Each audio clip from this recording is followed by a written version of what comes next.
My name is Era, and I'm the host of the Tamil Creator Podcast. I chat with creators from all over the world to share their stories and discuss hot topics in a way that I hope inspires, educates, and entertains you.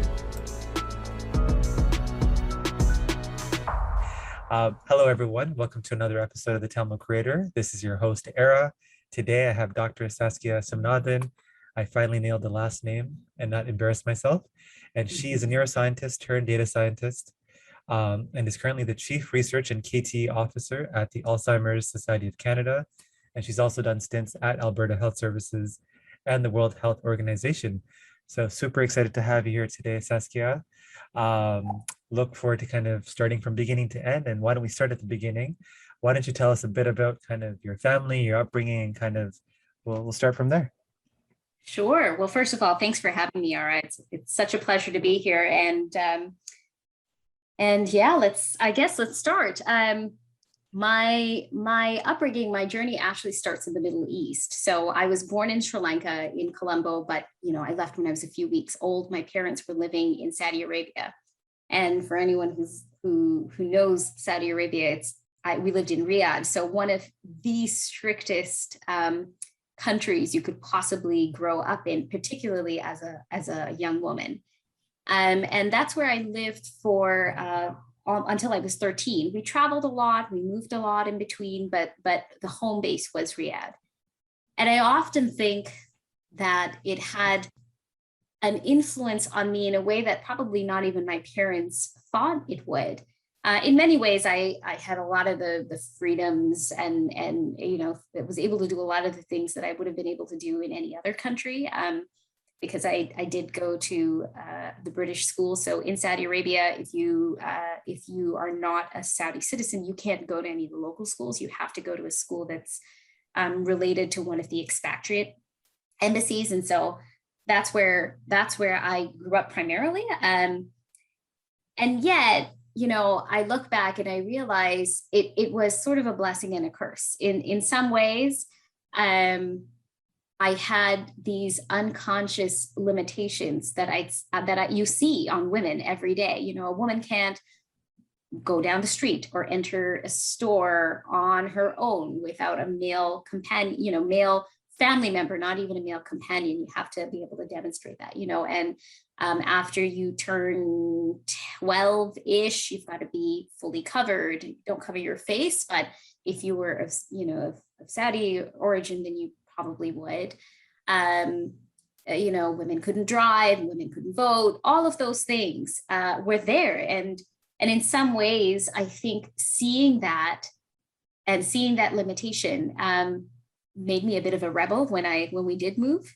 And I wanted to push every boundary I possibly could. I feel bad for my parents because they had to deal with that as a teenager. But that was my upbringing. But the blessing to that, though, and this is something that I've only realized now, where I'm almost 40, is that I was not exposed to a lot of the female fetishization, of the female body and how you need to dress and look and feel about yourself. I didn't have that exposure because TV was pretty limited. You didn't have theater, and magazines were super censored. So I didn't have any of that. And that was also really empowering and really freeing, because by the time I moved to Canada, I had none of that. It didn't bother me anymore. I dressed whatever way I wanted, and I didn't have as much of that sort of body image and internalization that I think would have affected me a lot more if I'd grown up elsewhere. But anyway, that's where I grew up, moved to Canada, and we lived in Toronto for a little bit before we moved to Vancouver, and I spent most of the rest of my teenage years there. Yeah, it's really interesting. You brought up the self-image part of as a result of living in Saudi Arabia, because if you look at a lot of young people that live in North America or other places where social media is easily accessible, there's a ton of, especially with young women, self-image issues around kind of Instagram filters, or just, I think there's people that get surgeries specifically to make themselves look like how they do on Instagram. Mm-hmm. And just kind of the impact of social media on, I mean, women, but also men as well in terms of Yeah. like how they should look, how they should dress. So like you said, everything has a good and a bad. So it's great that you're kind of able to break that down and kind of analyze that for yourself. And you moved to Toronto, then you moved to Vancouver, and you decided to kind of, embark on this, I guess, career in academia. I don't know if it was apparent to you right away, but you did take that, a path down academia, which talking to other folks that are in that space takes serious commitment, especially with respect to kind of time spent in school. And depending on kind of the subject matter you focus on, like I referring to another guest that I spoke to, Amarnath, where not a lot of people knew what he did. Like they would ask questions like, what do you do? Like, what does your day look like? Like, what are you actually doing with your time? As if he was not doing anything, Productive. productive. Yeah. So, Yeah. what made you take this path? And did you know all this beforehand, or was it just something you discovered along the way? A lot of it was discovery. I didn't know that I didn't want to take an academic path. So I knew I loved school. I was always curious as a kid, and I think I kept that. I still am curious. We joke around if I'm watching a movie with my husband and we're partway through, I've already read everything about the movie, who the actors are, who the director was, what inspired the movie, because that's just how I work. I love just learning and delving down a lot of rabbit holes. So academia is kind of perfect for that in some ways. So I knew I wanted to go to school. I did my undergrad at UBC, and then I thought, I've been in one place for a while and I love traveling. I love exploring. I've got to try and find a different way to continue to learn and grow. So I applied on a whim, actually, to McGill. I didn't really think it through fully. I applied to a couple of other universities as well, got into McGill and moved across the country. I didn't know anyone in Quebec or Montreal. And you can imagine for brown parents, this was a pretty big deal. Like, Definitely.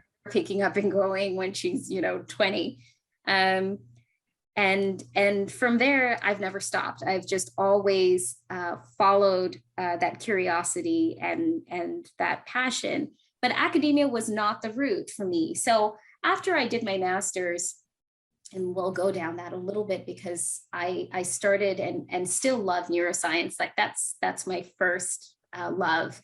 I realized that any impact that I would have was going to be 10, 20 years, or not even in my lifetime.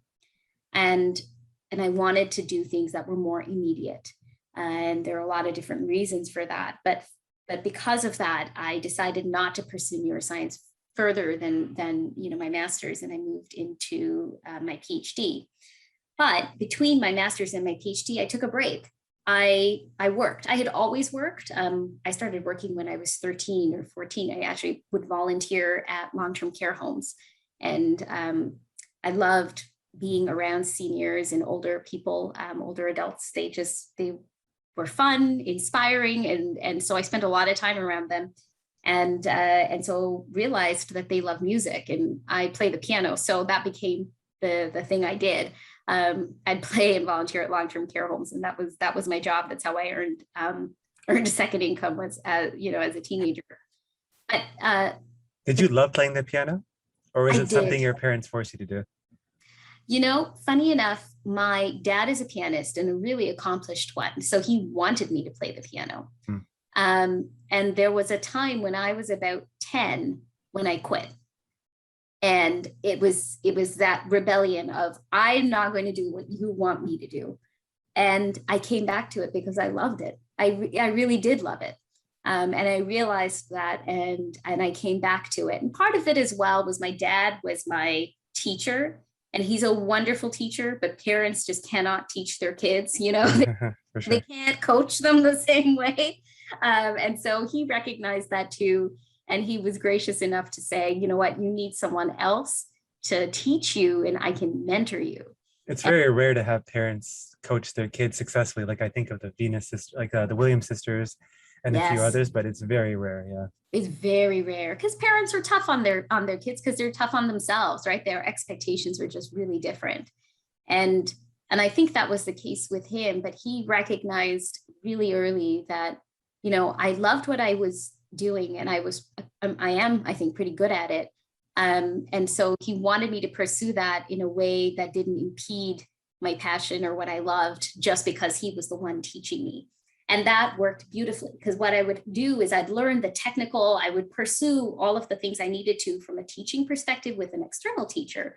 But at home with my dad, we just jam. We would listen to music and play together. You know, he taught me how to play by ear, which is basically, you know, it's a way of playing without any music. You just learn to play the chords on your own and learn to pick up riffs. And he taught me really complex structures by just listening. And I would watch him and learn from him.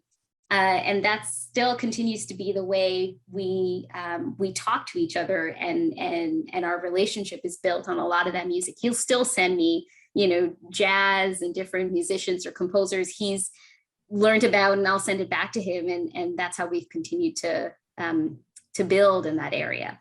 Fun fact, I used to play the piano, but I hated it. I finished up to grade 8, I guess, just to get the credit in high school. Nice. But it was cool to be able to play the piano when none of your friends could.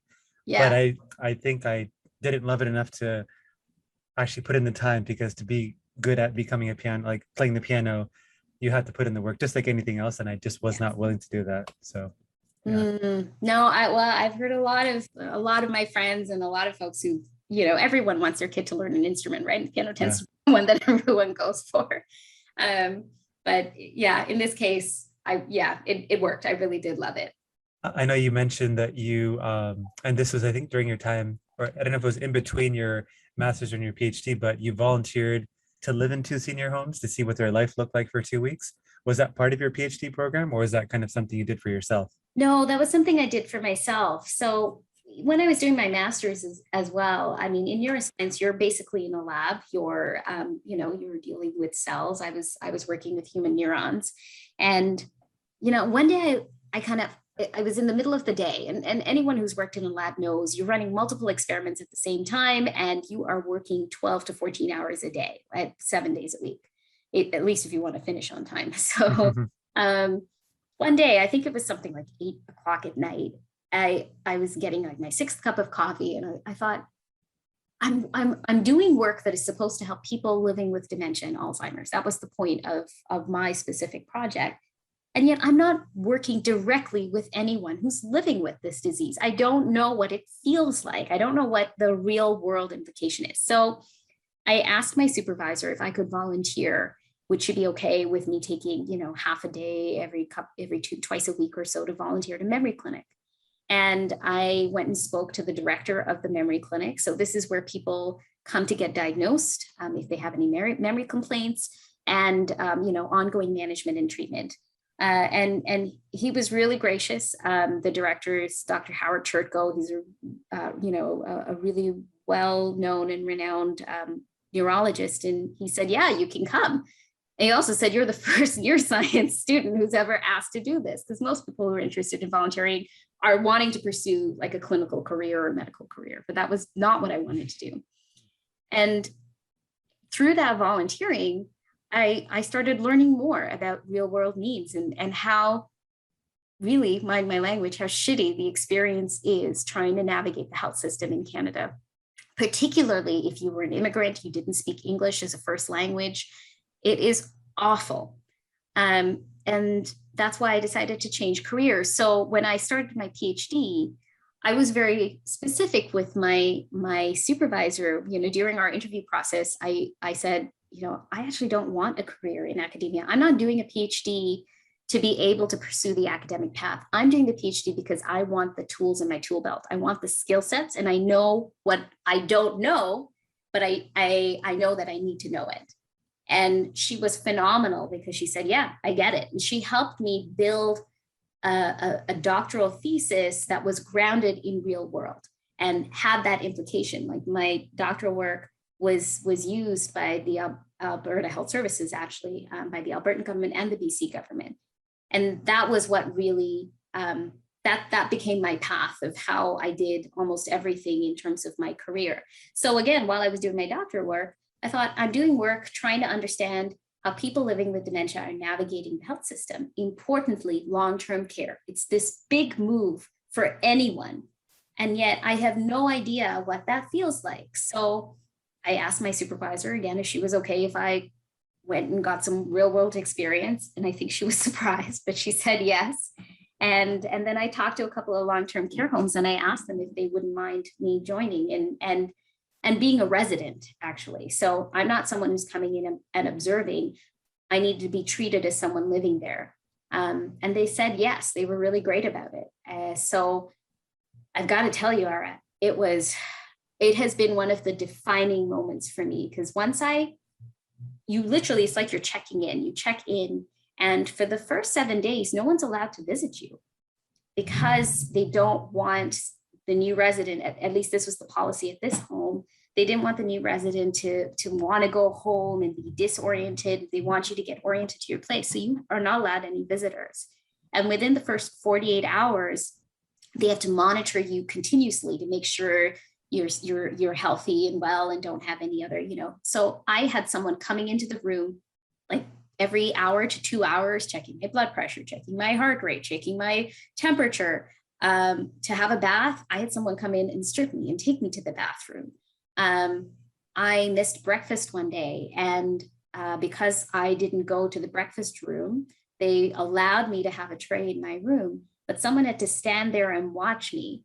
And that's because it's their policy to make sure that I don't choke. Like, it was just, it's one of those experiences where once you've gone through it, you realize, and like, don't get me wrong, the need for long-term care is there. You need that kind of care. Some people need that kind of support, but there's a way to do it, which doesn't strip away your humanity, which doesn't take away that personal touch that you can still have. And that's a lot of the innovation that you're now seeing in other countries, and some of it happening here in Canada. But that really set me on my journey for the career I pursued.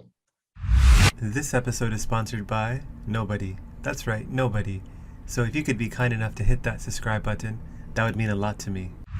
Yeah, I think you kind of mentioned the healthcare, like almost like the robotic nature of like medical professionals, just because the system as well is partly to blame for it with kind of how much work they have on their plate, and just like the need for efficiency and speed versus the humanization and dealing with each patient as a human versus just kind of a number or case.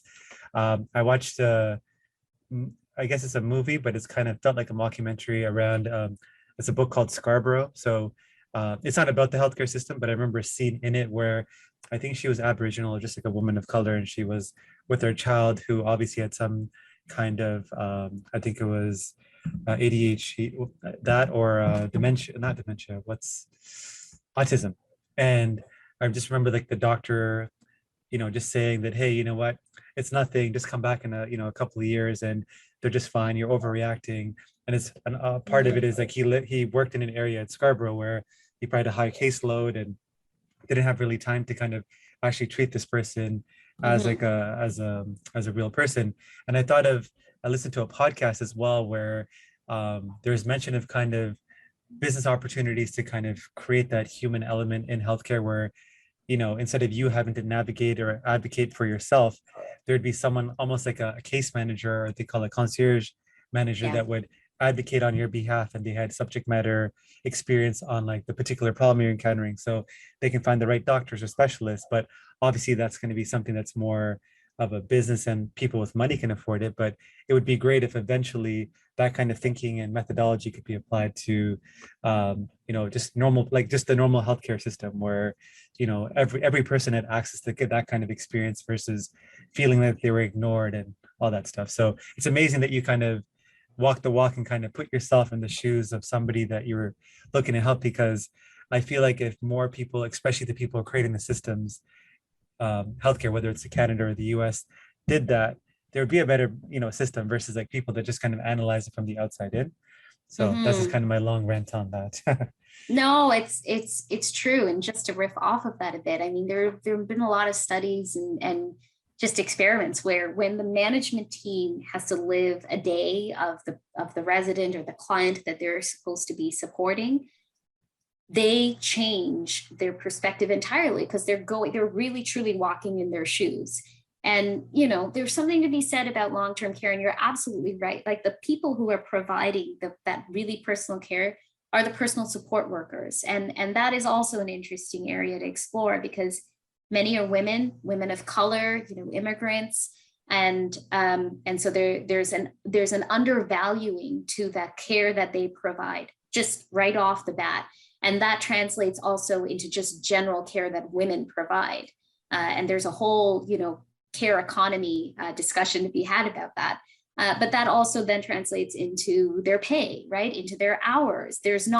Most places did not, pre-pandemic and even now, didn't really have any, work security. So they were trying to pick up shifts at multiple places. Like, if you look at it from their perspective, you can understand how difficult providing that care is and how undervalued it is. And yet most people do it. Most personal support workers do it because they love what they do and they love the clients they're taking care of.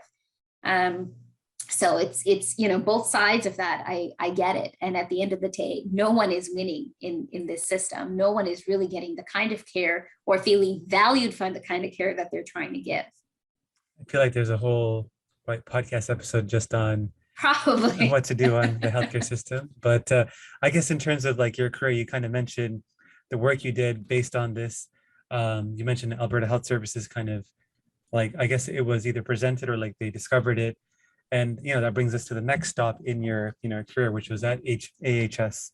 How was that opportunity? What did you do there? And like, kind of what were your big learnings there before we kind of, go into the World Health Organization role that I'm excited to kind of talk about as well?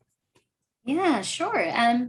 So Alberta Health Services was an opportunity I applied to, and just on the side, like my PhD work that got used at AHS, I didn't know about. So it been through the publications, and there were a couple of policy papers I wrote. I only found out about it later once I started working for AHS and got linked in with the dementia unit that some of that work was incorporated.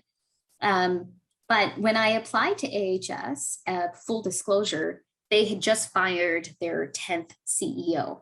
So there had been a lot of chaos in the organization. It was a revolving door. And a lot of people told me not to go to AHS, that, you're just going into chaos. It's not the place where you want to start your career. But the role was really appealing. And my manager was really phenomenal. And I had a lot of encouragement from Travis, he's my husband, he's like, look, it's an opportunity. It's a place for you to learn and grow. And, there are gaps that you're going to see. And this is really where you can see the whole system. And that was also really appealing because AHS is one of the few, so Alberta is one of the few provinces where they have one health system as opposed to multiple health systems divided up by region. And so it was really interesting for me to see what that looked like and what that translated into.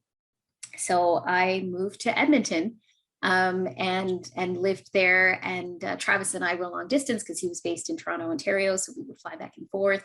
But I learned a lot while I was there because that chaos, he was right, that chaos did mean that there were a lot of opportunities for improvements and for growth. And it was around that time that the current AHS CEO came in and she stayed. And that stability in leadership was really helpful too. Got it. And I guess the quick thing on AHS, from my understanding, and you can probably correct me, with Alberta, I feel like I've heard a lot in terms of this underlying trend or move towards privatization there in healthcare, like a lot of cost cutting and things like that. Was that something that you saw back then, or is it just something that's kind of always been there? And, like you said, that from chaos comes opportunity. So talk about that a bit. Yeah. I think some of the discussions about privatization were certainly happening. They were starting to brew.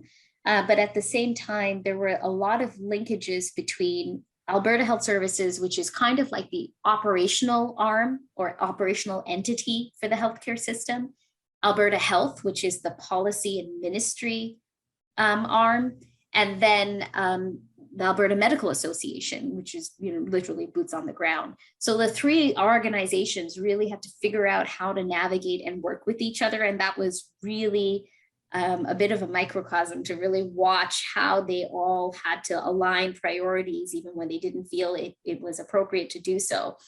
But I have to say, seeing, the current AHS CEO, Verna Yu, in that position was really inspiring too, because she was a female, minority woman of color. And she has been the stability in leadership, for better or for worse. I mean, people have many different views, but seeing that and seeing her approach really helped and helped me push for some of the other opportunities I pursued. So like you took this opportunity, there was chaos, but you learned a lot, and you were kind of enjoying the role. So I'm always interested, what prompted you to now look at this, the next challenge or the next road stop on your career journey, which was World Health Organization, and that was based in Switzerland. So did you actually move there just like you did with Edmonton? Oh, wow. Okay. So with AHS, a lot of the work I was doing was policy development in primary care. And ultimately, the passion for me had always been aging and dementia. It had been sort of this theme that I didn't really know I was pursuing, but was something that I did. A lot of it inspired by my grandmother and by Vince, whom I met when I was at McGill. And so when I was there, I saw a publication about a global dementia report published by the WHO.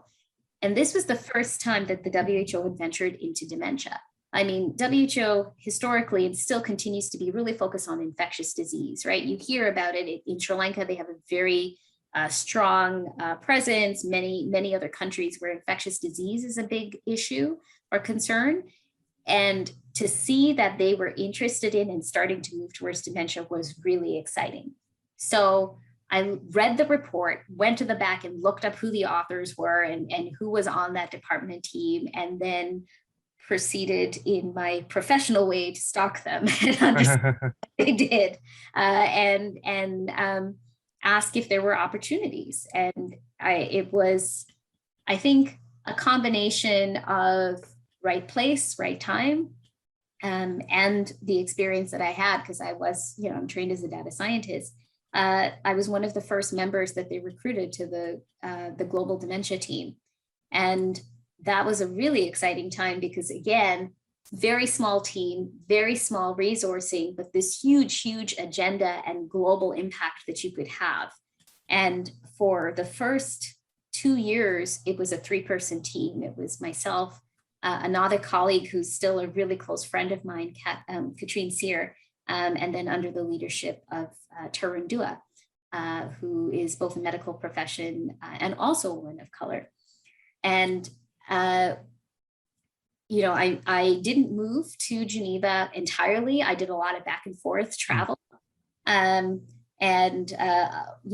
on different time zones was always an interesting endeavor, but we managed it. And that was where you got to see how quickly things can move when there is a priority and a push at the political and leadership level. So at AHS, it always felt like you were kind of working in molasses. Like, even though there was the interest in innovation and the interest in developing and moving policy forward, it was a massive machine. And at WHO, it was fast, nimble. You had to turn around. We developed a global dementia observatory. Literally, this is collecting data from across the globe in every country that is a member country of the WHO. And we turned that around in a year and a half. We built that from scratch. We put together a global dementia action plan in less than 8 months. You would never have that opportunity or that crazy turnaround if there hadn't been such interest from leadership as well. And so that was a learning experience too.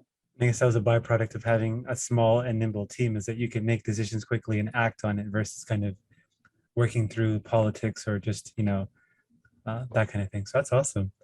So it sounds like you're having a great time, and a great experience, like learning and implementing things that are actionable on this, this big initiative around dementia on a global scale.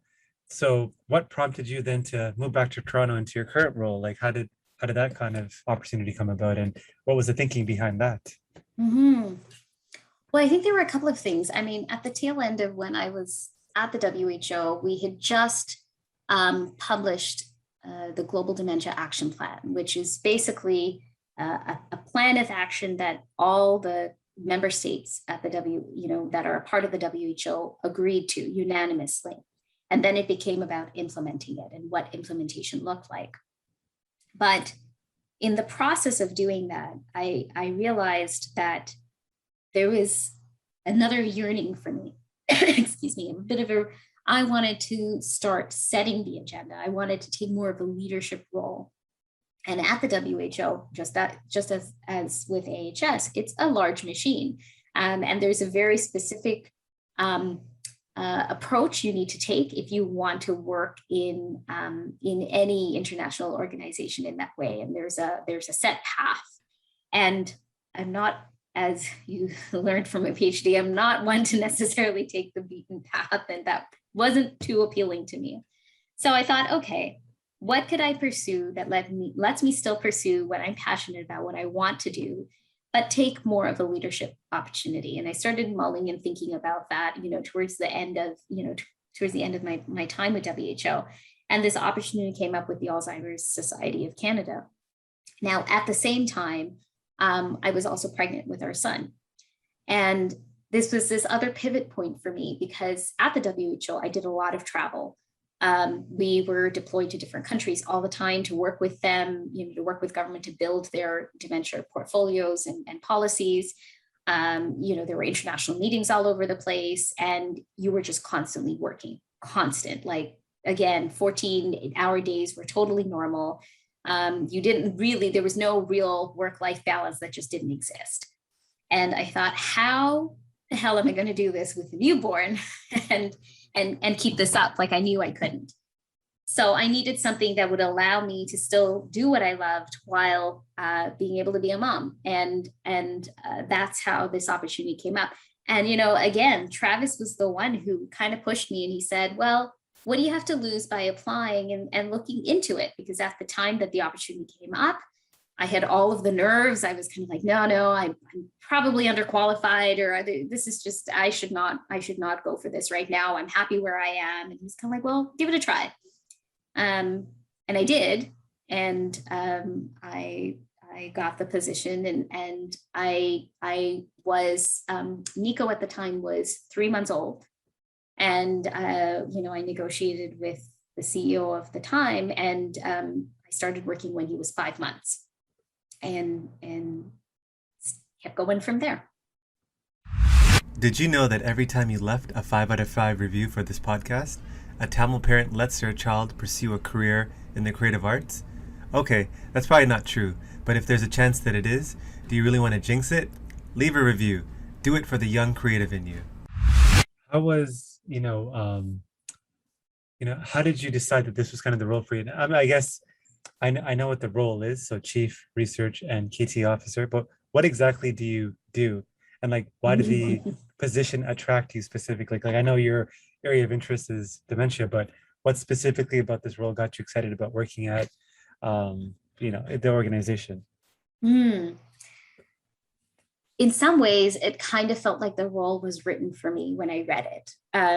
It was sort of this triangulation of research, which of course I had training in, but really about research that was put into practice. It was research in action, because there's programming across the country that we offer through the Alzheimer societies. There are over 100 societies across the country. And the backbone to that programming is the evidence from research that produces KTE, which is knowledge translation and exchange. In essence, it's education in action. And so it was the trifecta. It was putting evidence into practice, knowing that it was having a real world impact on people directly living with dementia who are coming to us every day. and being able to have a leadership role in shaping that agenda and that direction. So that was part of the reason I applied, and I still love what I do, and it's part of the reason I continue to do what I do, because I get to meet every day people living with dementia. I get to talk to them, I get to hear from them, and that informs all of the work that we do. So it's kind of like living in a long-term care home, right? Because that's how I decided what I wanted to do for my PhD. It's kind of been my touchstone for all of the approaches I took. Speaking of education, I guess, what is something about dementia that you think there needs to be more information about or made available to the general public? Because, I mean, you think of, when you hear the word, and if you don't know so much about it, like you can only have negative associations with it, but like, what are some things you would tell people or the general public about dementia that, they should know? Well, I think the first is that it's not a normal part of aging. And, in Sri Lankan culture, that's a hard thing. In our culture and Canadian culture too, dementia is kind of considered, oh, they're just getting a little older, they're forgetful, like this is normal, they're just getting old. We even have phrases for that. I had a dementia moment or a senior's moment. And it's not normal. It's a disease, and it's a spectrum of diseases. And if you get the support and recognize what it is early, there's actually a lot that you can do to be able to manage your life and live as well as possible with it. And then the other is there is so much stigma around dementia. Just that term, you're right. There's a lot of negative connotation. It's equivalent in some cultures to being crazy or being possessed. And even family who know that someone, their loved one has dementia, don't want the diagnosis because they're worried about what impact that will have on the person, but also themselves. And so there's so much work that needs to get done to understand that. Plus, the primary symptom of dementia is memory loss. That's what most people know. But actually, there are a lot of other symptoms that go unrecognized. Personality changes, withdrawal from social life, difficulty remembering words, and daily activities that would have been normal for the person if they'd been doing it on a regular basis. And that's been another real joy of this job, is that when I came in, we agreed as an executive team that we wanted to reach out and build these relationships and break down the stigma in other cultural communities and racialized communities, because we hadn't even touched the tip of the iceberg in a lot of those communities. And so that's been a lot of the ongoing work I've been doing for the past 3 years, has been building relationships with different communities, like the Tamil community and the Chinese community, and learning about the stigma and learning how to meet them where they are, and then help build them towards the awareness and understanding that help is good and you need it and you can ask for it, and you can get that support.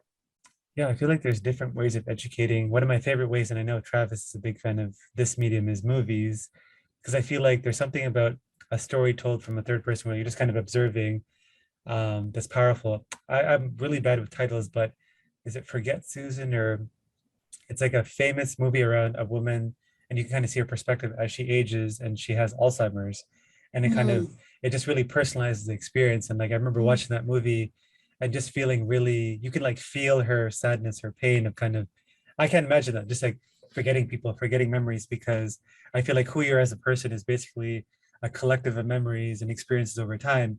And if you lose any of those, you lose part of yourself. And that just like, when I watched the movie, it just kind of really hit me, because when I think of dementia, it's just kind of really, it's more of an academic thing. Like, you just know that there's a certain medical condition and there's certain symptoms and all that stuff. But then when you see how it plays out in somebody's life and a story, it just kind of hits you. So just kind of a side tangent there.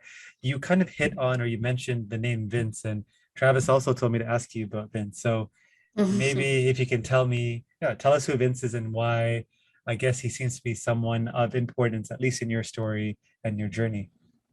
Sure. Yeah. I do want to go back to that movie. I'm not sure which one you're talking about, but there have been a lot that have come out recently.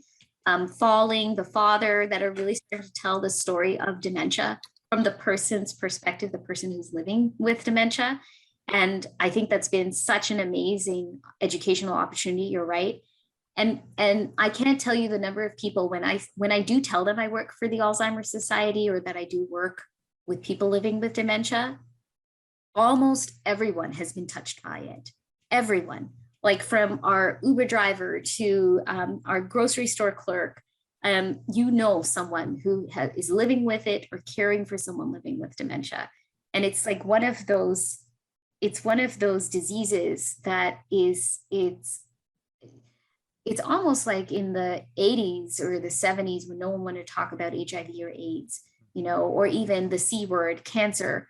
It's the same idea. That's where we are, with dementia. And I didn't know that was what it was when I started in this journey. I just knew that I loved working with older adults, and dementia just naturally became an area for me. But more and more, I'm starting to realize that there is more interest and Vince was the person who got me really started on the dementia journey, because at the time that I was volunteering at that memory clinic and doing my master's, like I said, I didn't know anyone in Quebec. I was fortunate to meet a wonderful family that helped me and really, nurtured me. But I started renting an apartment, and I couldn't believe how cheap the rent was. Coming from Vancouver in Quebec, and then realized that was because it was a seniors apartment building. So I was the only student and the only young person living there. And so one day I was coming home from the lab, and there was a pile, like about 4 bags, grocery store bags, at the foot of the steps leading up to the building. And I thought, this is really weird, like fresh groceries left here. Okay. And so I walked up the steps, and when I opened the front door to get, the main entrance to get in, I saw this older gentleman sitting there, and he was just out of breath, and he just looked really defeated. And I went out of my comfort zone because I don't normally do it. And I was like, "Are you okay? Just checking." And he's like, "Yeah, I'm just tired. I can't do it anymore." And I said, "Okay, is there anything I can do to help?" And he said, "Well, those are my groceries, and I can't get them up the stairs." Mind you, the stairs were only like 6 or 7 stairs. And I said, "Well, I could do that." And so I went and got it and brought it up. And then I said, "I can bring it to your apartment, wherever you are." And he was so lovely. He's like, "Thank you. I really appreciate it." So we were chatting as we were walking to his place, and he lived in one of the basement apartments. So he had to go back down another 2 flights of stairs.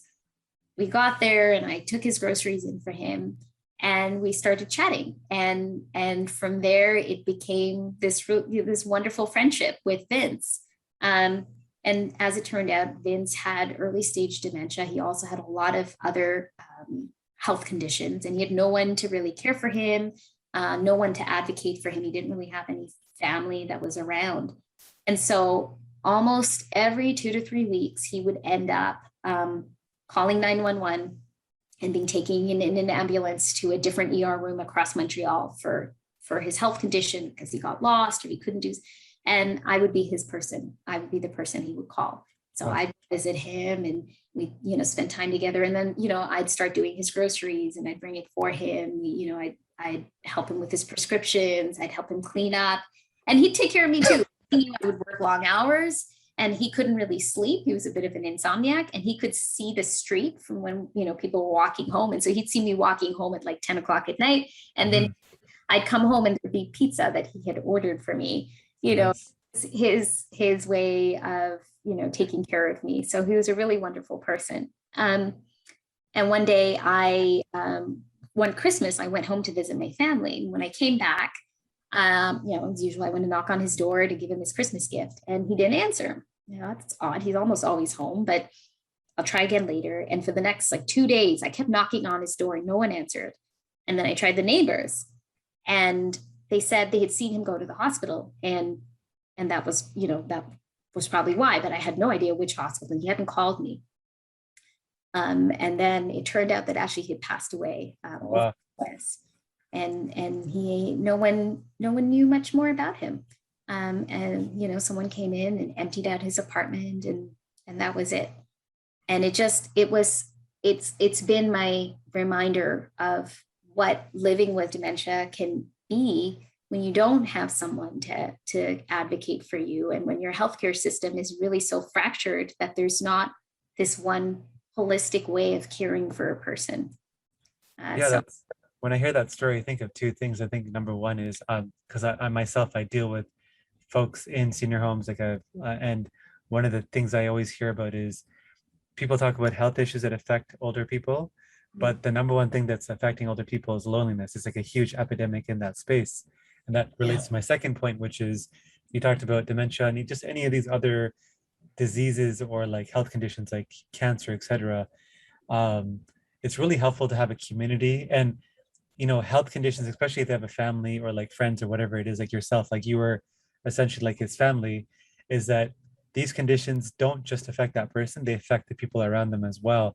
So I've seen more and more emergence of kind of solutions or technologies or just kind of movements around empowering or creating communities to help people that surround these people with these conditions. So like somebody with dementia, like it's helpful to talk to other people that care for somebody with dementia, or if it's cancer, just like, how do you deal with it? Just, I think that those are the two key things I think of. It's a beautiful story of kind of what you just kind of talked about, because it's just kind of, I think of, the loneliness epidemic and just like the need for community for people, like just, I think older people, I think people in homes, but just in general. So thank you for sharing that.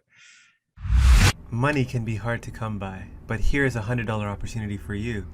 Join my free newsletter for free exclusive content and a free chance to win $100 when I hold special draws. Did I mention that it's free? So in terms of, I guess, yourself, I know we talked a lot about, your career has progressed really well and there's a lot of successes there, but I'm a big fan of, I don't like the word failure, but I think there's a lot of things that can kind of be gleaned from what you call failures or, learning lessons. So for you in like the last like 5 years, what's been like the most prominent failure or whatever you want to call it? And what did you learn from that failure? I remember reading a book once, and in it, the family was sitting together at the table, and every day at dinner, when they were having dinner, the dad would ask his kids, "What did you fail at today? What did you fail at today?" And they really transformed my image and understanding of failure. Failure was just another stone to success. It just meant you had to experiment and keep trying until you figured it out. And so failure was no longer a negative thing or a bad thing.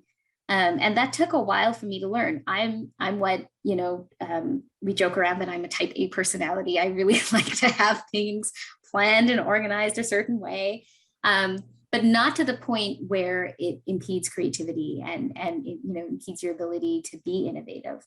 So there have been a lot of failures, but all great things, and something that I hope I can, teach and build in Nico, which is to experiment and to keep learning. So between my undergrad and my master's, almost everyone in my undergrad program, because I was in biochemistry and neuroscience, everyone wanted to be in medical school, and I didn't. And that felt like a big failure at the time, because, why didn't I want to be a medical professional? It was, a really great career. Everyone else who was successful seemed to want to do it. And yet it just wasn't for me. And, again, brown culture, engineer, lawyer, doctor, kind of all great things to do. It's gotten a lot better, thank God. But at the time, it still was the case. And it wasn't appealing to me. And I had to fail at a lot of different jobs to figure out what I liked about neuroscience. And in my master's, my first couple of projects were failures. I couldn't figure out how to do really basic Western blots, which are one of the techniques you need to know. And I could not do that. It took 6 months of trying every day until I finally figured it out. And it took 3 projects before I finally landed on a project that was right and that felt right and was something that I could build and grow in. Same thing on my career path. Between my master's and my PhD, I took a break again, and that also felt like a failure, because most people who do a PhD start and go straight through very quickly. Either they transition straight from their master's, or they don't take any breaks. So I was an older student when I started my PhD, and I also didn't want to do an academic career. So again, there were a lot of questions around why would you do a PhD if you don't want to be a professor, if you don't want to teach. And when I started working at AHS, WHO, and even at the Alzheimer Society, there have been a lot of failures in the different projects that we've tried, but you learn from them. They're all experiments in which you can grow as a person, and you can grow in the work that you want to do.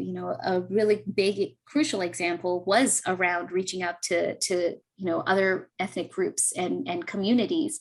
I wanted to do that from the first day I started, and I failed horribly at it. I could not get the buy-in at the organizational level and with my team to really move in that direction. The idea of starting, to think about different languages and like a culture first approach to reaching out to people and educating them and supporting them was just not something that people wanted to do. It took 2.5 years before we got to the point where there really was an interest and buy-in to be able to move it forward. So there were a lot of projects along the way that did fail because we didn't have the right approach. We didn't have the right people at the table to be able to get it to this point. But it's really interesting right now because we're in the midst of the Me Too movement, the Black Lives Matters movement. And, today is Canada's first Truth and Reconciliation Day of Recognition. And it feels like this is the success. And it was the timing and the right place now when it wasn't 2 years ago. But those 2 years of failure led to this success. Great answer. If you were able to go back in a time machine and visit 16-year-old Saskia, what would you tell her?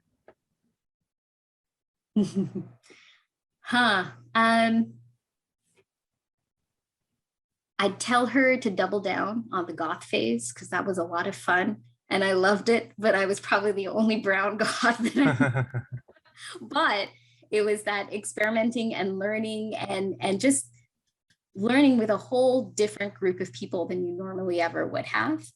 I would have told her to really push and go out of her comfort zone.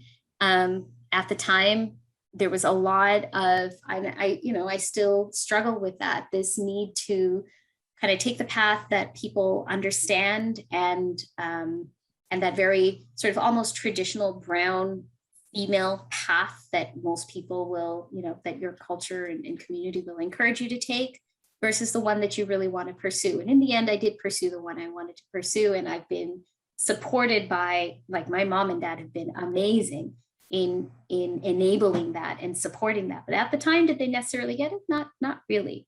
And to tell her to be more fearless in exploring and that I should have gone bungee jumping sooner. How about now looking forward in your personal legacy? How would you want to be remembered by friends and family? I think I want to be remembered as someone who was curious, who followed what was important and passionate for her, but that impacted people along the way.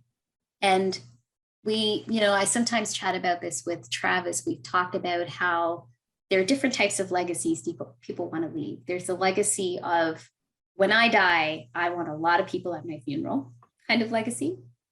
There's the legacy of, I want people to recognize me as soon as I walk into a room. And then there's the legacy of, I'm dead and 20 years from now, I want people to remember me. And then there's all the in between. And for me, I think I'm somewhere between wanting to leave a legacy for Nico and for people who meet me day to day, that I care and that I'm here to help. And that's what I do day to day. That's why I'm at the Alzheimer Society.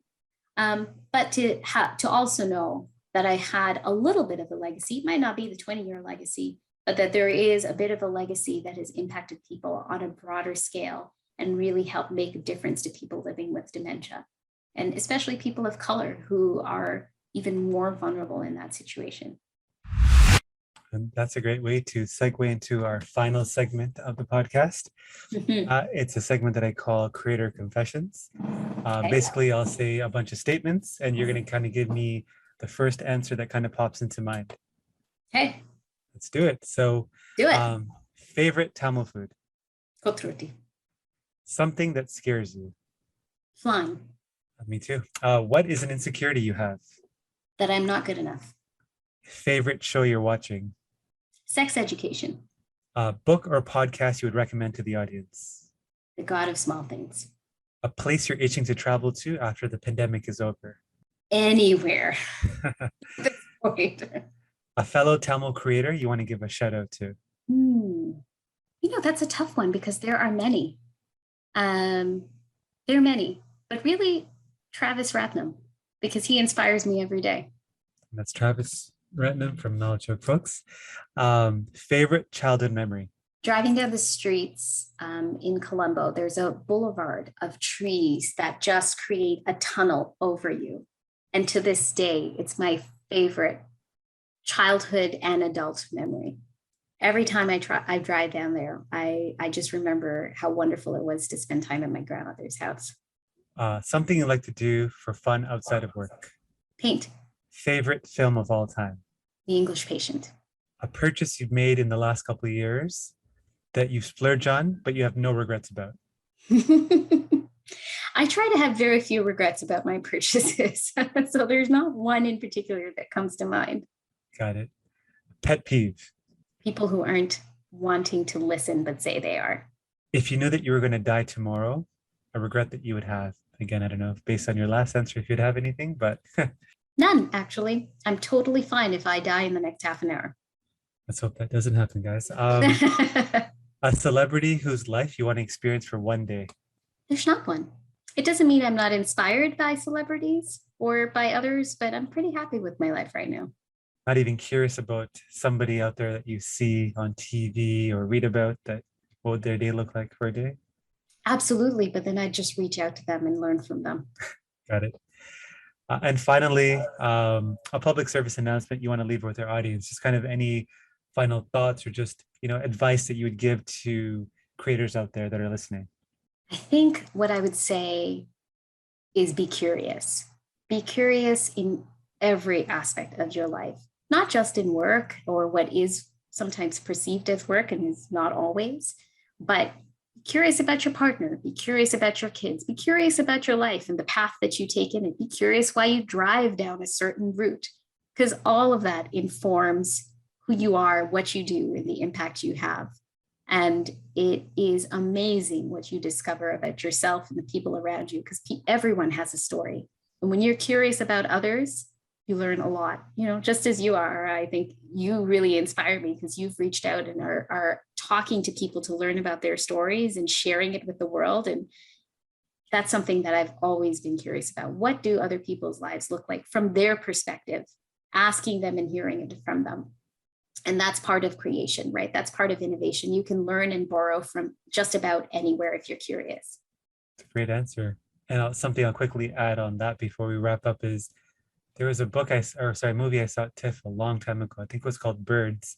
And the premise of it was like a bird that you follow the bird from like story to story. And essentially, I think the filmmaker was like, I guess curious about what are people's lives like? But it's very hard to kind of, traverse through all the different lives, across like the world. So it just kind of went through a few of them. And I feel like I'm that bird where like, I'm driving past like downtown, or like I drive by a house or something, or walk by a house. I'm like always curious, what's happening in that house? Who are the people that live there? Why do they live there? So I definitely agree. Curiosity. Some people I feel like could be turned off by curiosity because curiosity comes from, to satisfy that curiosity, you have to ask questions, and some people don't like answering questions, but I feel like, yeah, just I felt like the more people were curious, I think empathy is like something that comes out of, I think, curiosity when you learn It about does. somebody, why they are the way they are. So Yeah. love your answer. Now, if somebody's listened to this podcast and they were inspired by your story or just kind of, curious about you as well and want to kind of reach out, what's the best way for them to connect with you? Is it email, LinkedIn, or what do you prefer? The best way is LinkedIn. I do check it pretty frequently. I'm happy to connect anytime. Reach out for sure. Awesome. Well, thank you again, Saskia, for kind of jumping on. That was an awesome episode. People are going to enjoy it. For anybody listening, the audience, thank you guys as always, and look forward to the next episode. My pleasure. Thanks for having me, Ara.